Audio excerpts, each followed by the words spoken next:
وہی تھا. میں یہاں پر یہ نہیں کہنا چاہوں گی کہ ایک خاتون سے اس طرح بات نہیں کرنی چاہیے. جب جرنلسٹ ہوتا ہے تو خاتون اور مرد کی اس میں وہ ایک ریزن نہیں ہوتی ہے, لیکن پھر بھی آپ کا لہجہ, آپ کے الفاظ ایسے ہونے چاہیے کہ آپ کو کم از کم یہ پتا ہونا چاہیے کہ آپ کہاں کس کے ساتھ یہ استعمال کر رہے ہیں. اور پہلا سوال بھی خاصا مشکل سوال نہیں تھا, وہ تو پہلے سوال سے ہی آپ یہ سمجھیے کہ میں ان سے سوال چنا کرتی تھی, وہ جواب گندم دیتے تھے مجھے. تو یہ مثال بالکل اسی پر سیٹ ہوتی ہے. دوسری بات یہ کہ سادہ سا سوال, اور کوئی پلانٹڈ شو نہیں تھا, کوئی اسکرپٹڈ شو نہیں تھا. پلانٹڈ اور اسکرپٹڈ شو ہوتا تو میں اس کو لائیو شو نہیں کرتی, میں اس کو ریکارڈڈ کرتی اور پھر میں اپنی مرضی کا کانٹینٹ نکال کر وہ چلا بھی دیتی. لیکن ایسا نہیں ہوا. مصطفیٰ کمال صاحب کو ہم نے لائیو شو میں لیا, اور لائیو شو میں ہم ان سے باتیں کر رہے تھے, اور لوگوں نے یہ دیکھا کہ میرا لب و لہجہ, میرا رویہ کیا تھا, اور ان کا لب و لہجہ, ان کا رویہ کیا تھا. اور میرے سوال ایسے سوال نہیں تھے جو مصطفیٰ کمال سے پہلے نہیں پوچھے گئے. اچھا, یہ ایک وہ بات کرتے ہیں کہ بانی ایم کے علاوہ سب کو معافی دے دیں. اب معافی دینے کی اگر ہم یوں سرعام معافی کی بات کی جائے گی تو پھر اس ثانیہ بلدیہ ٹاؤن کا کیا بنے گا جس میں 300 افراد مارے گئے, ان 300 افراد کو بے دردی کے ساتھ قتل کیا گیا, ان کی اس کے بعد انہی کے لواحقین کے پیسوں کو جو ہے وہ بیٹھ کر لوگوں سے مدد لی گئی, حکومت سے مدد لی گئی. تو یہ سارے لوگ جو بے دردی سے جلا دیتے ہیں ان کو بھی معاف کر دیں, یہ فلسفہ ان کا تو مجھے بھی سمجھ نہیں آیا. آپ زیادہ دور مت جائیں, آپ عمران فاروق قتل کیس کا فیصلہ لے لیں. کیا عمران فاروق کے قتل کے بعد ان کے جنازے میں وہی چہرے آپ نے نہیں دیکھے؟ سوگ مناتے ہوئے, روتے ہوئے, آنسوؤں سے چہرے آپ نے وہی نہیں دیکھے؟ آج وہی لوگ جو کبھی بانی متحدہ کے ساتھ کھڑے تھے, آج وہی لوگ ان کے خلاف کھڑے ہیں. آپ نے 2007 کا مئی کا سانحہ نہیں دیکھا؟ آپ نے کراچی کے اندر قتل و غارت ہوتے ہوئے نہیں دیکھی؟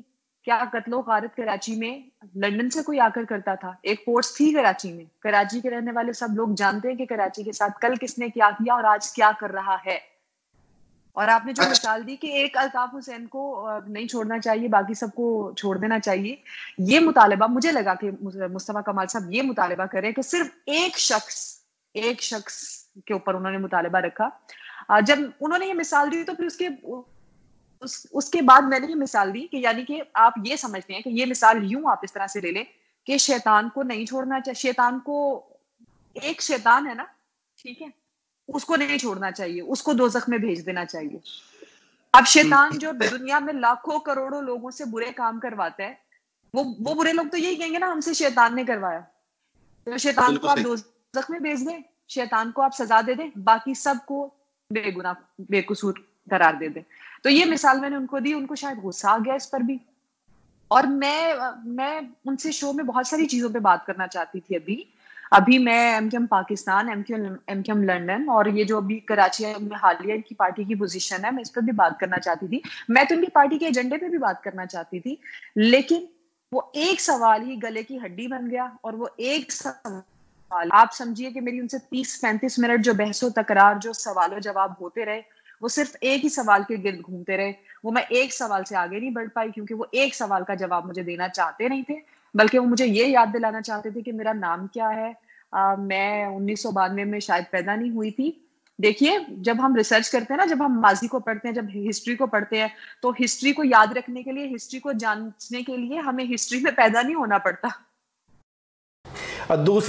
پہلی جنگ عظیم اور دوسری جنگ عظیم کے حوالے سارے لوگ اپنے شوز کے اندر, اپنی کتابوں, اپنی تحریروں, کالموں کے اندر دیتے ہیں. تو کیا وہ دوسری جنگ عظیم کے دور میں پیدا ہوئے تھے آج؟ تو اچھا, یہ میں نے محسوس کیا کہ وہ صرف آپ کو تھریٹ نہیں کر رہے تھے, وہ ریاست کو بھی چیلنج کر رہے تھے. اور وہ لب و لہجہ شاید ان کا سخت نہیں تھا, لیکن وہ بات سمجھانا چاہ رہے تھے کہ اب جو کراچی کے اندر قتل و غارت رکی ہوئی ہے, تو وہ اس کی وجہ انیس قائم خانی اور یہ خود مصطفیٰ کمال ہیں. اگر یہ پیچھے ہٹ جائیں تو دوبارہ قتل و غارت شروع ہو جائے گی. اس کا مطلب یہ ہے کہ کیا وہ قتل و غارت جو گزشتہ کئی دہائیوں جاری رہی, اس میں پاز ہے, اور پاز صرف ان کی وجہ سے ہے؟ انہوں نے بالکل یہ کہا کہ ہم بیریئرز کا کام کر رہے ہیں. اگر یہ بیریئرز کا کام کر رہے ہیں تو ہماری جو فورسز ہیں وہ کیا کام کر رہی ہیں؟ یہ سب کو پتہ ہے کہ کراچی میں کس وجہ سے آیا. ہماری پاک آرمی, ہمارے رینجرز, ہمارے پولیس کے ادارے, ان سب کی بدولت پاکستان میں, کراچی میں آج اتنا امن ہے کہ ہم کراچی کی گلیوں میں باہر نکل سکتے ہیں. اور کراچی کی بدامنی کی وجہ کون لوگ تھے؟ یہ بھی وہی لوگ ہیں. مجھے نہیں لگتا کہ ان لوگوں کو کریڈٹ لینا چاہیے آ کر کے ہم بیریئرز ہیں اور ہم نے کراچی میں جو قتل و غارت ہے اس کے آگے فل سٹاپ لگایا ہے. ہم سامنے کھڑے ہیں, آپ سامنے کھڑے ہیں, تو تب بھی تو آپ ہی کھڑے تھے نا جب یہ سب کچھ ہو رہا تھا. میں تو ان سے اس بات کا جواب مانگ رہی تھی, میں تو ان سے اس سوال کا جواب مانگ رہی تھی کہ 2013 اس سے پہلے, یا جب آپ نے بانیہ متحدہ کے خلاف آ کر ایک پریس کانفرنس کی اور خود کو آپ نے ایک بالکل ایسے ثابت کر دیا کہ اب آپ کی پارٹی اور آپ ایک ڈرائی کلین مشین ہے جس کے اندر سے لوگ ڈرائی کلین ہو کر نکلیں گے, پاک صاف ہو کر, سارے گناہ معاف کروا کر آگے جائیں گے. لیکن یہاں پر سوال آپ کا ماضی, آپ اپنے ماضی کے بارے میں بات نہیں کرنا چاہتے, آپ اپنے ماضی کے بارے میں جواب نہیں دینا چاہتے ہیں, تو آپ خود سوچیں کہ آپ کا ماضی کتنا برا یا کتنا خطرناک ہے, کتنا دہشت ناک ہے کہ آپ اس کے بارے میں بات نہیں کرنا چاہتے, آپ اس کے بارے میں جواب نہیں دینا چاہتے, آپ کسی کی زبان بندی کروانا چاہتے ہیں. اچھا, میں جب سے یہ دوبارہ منظر عام پر آئے ہیں اور پی ایس پی جماعت بنائی ہے اور انہوں نے ایک جس سے ابتدا کی تھی روتے ہوئے پریس کانفرنس کر کے, تب سے لے کر آج تک میں ان کا جو باڈی لینگویج ہے, ان کا جو عمل ہے, وہ میں دیکھوں تو مجھے وہ شعر یاد آتا ہے کہ حج بھی کیا کعبہ کا, گنگا کا اشنان بھی, خود رہے بھگوان بھی, راضی رہے رحمان بھی. ایک طرف وہ عناصر جنہوں نے کراچی میں بدامنی پھیلائی تھی. ہوا یہ کہ میں نے کل اپنے پروگرام کا جو ابتدائیہ ہے وہ یوں رکھا, اور میں نے وہ مصطفیٰ کمال صاحب کو ٹارگٹ نہیں کیا, میں نے تقریباً تمام ان لوگوں کے لیے وہ کہا, آپ جیسے, میرے جیسے, یا جو لوگ ظاہری طور پر دکھتے کچھ اور ہیں اور ارادہ کچھ اور رکھتے ہیں. میں نے یہ ابتدائیہ کیا کہ ساقی تیری محفل میں ہم جام اچھالیں گے, کعبے جب جائیں گے تو زمزم سے نہا لیں گے. تو بس یہ وہ چونکہ ادب سے تو ان کا تعلق ہے, اشعار پڑھنا اور اس طرح کے اشعار کے اندر اپنی بات بیان کرنا, وہ سمجھتے ہیں کہ شاید انہی کا خاصہ ہے, تو شاید وہیں سے بات جو ہے وہ ان کو تلخ لگی اور وہیں سے بات شروع ہوئی. تو یہ مجھے ان کی سیاست میں یہ لگ رہا ہے کہ یہ ایک طرف ریاست کو بھی بتانا چاہتے ہیں کہ ہم نہاد ہو کے پاک ہو گئے ہیں, ہم امن چاہتے ہیں, ہم عملی سیاست میں کردار ادا کرنا چاہتے ہیں. دوسری طرف وہ عناصر جو ملک کو نقصان پہنچاتے رہے ہیں ان کی بھی یہ سرپرستی کر رہے ہیں.